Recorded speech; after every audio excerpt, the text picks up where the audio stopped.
Obsession kay Rene, nagmumukhang kulto na. Supporter ni Rene, pinagkakakitaan ng kanyang mga magulang.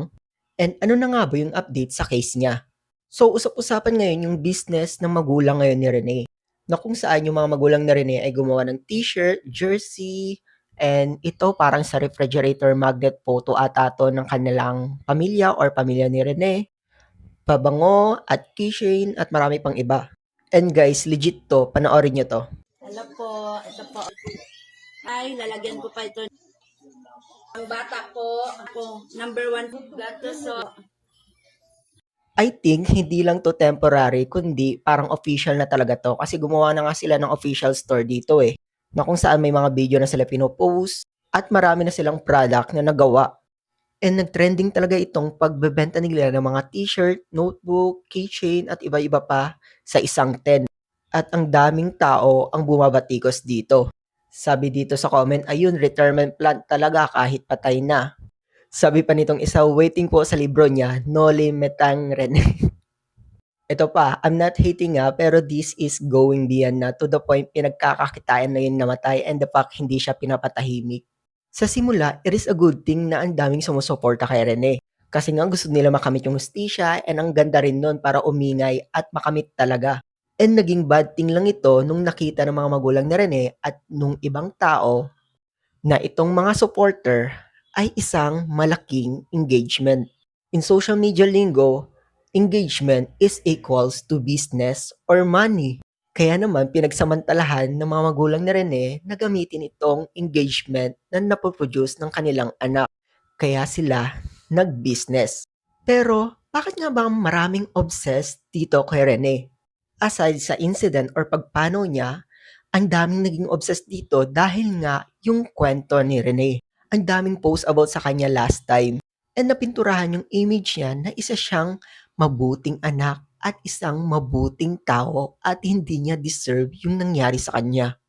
Not only that, sinamahan pa ito ng mga basketball community. Dahil nga ang daming taong nag engage dito sa incident, madaming taong pinagsamantalahan itong opportunity. And not only that, yung majority pa ng fan ni Rene ay mga magulang or matatanda. Kahit sa simpleng fried chicken ay napapaiyak na sila, panoorin nyo to. Guys, umiiyak na naman ako ng dahil kay Bobet. Obsessed na nga sila sa kwento ni Rene tapos ginatungan pa nitong kalapati. For context, itong kalapati ay tumungtong sa sinasakyan ng mga magulang ni Rene nung papunta sila sa PNP office. Tapos pinost ito sa social media, sinasabi nila si Rene daw yan. At ito yung naging epekto nito, panoorin nyo to.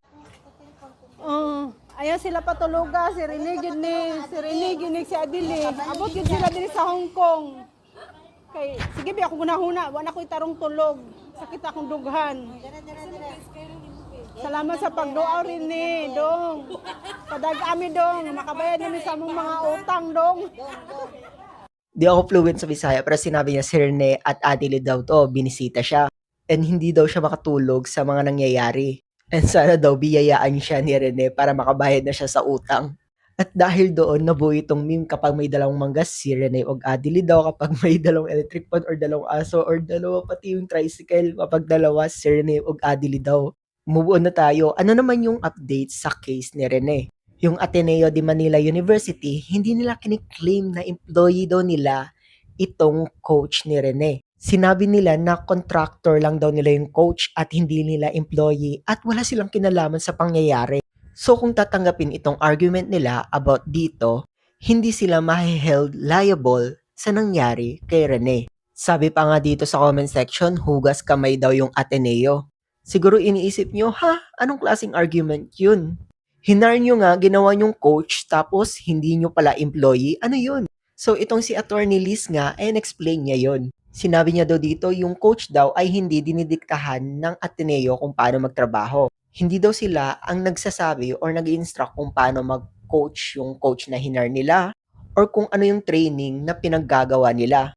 Hindi ko pala ma-explain na maayos. Basta guys, panoorin nyo to si Attorney Liz and ang ganda ng explanation niya about it. So yun lang yung update sa case kasi ongoing pa rin. Wala pa ring final na kaso.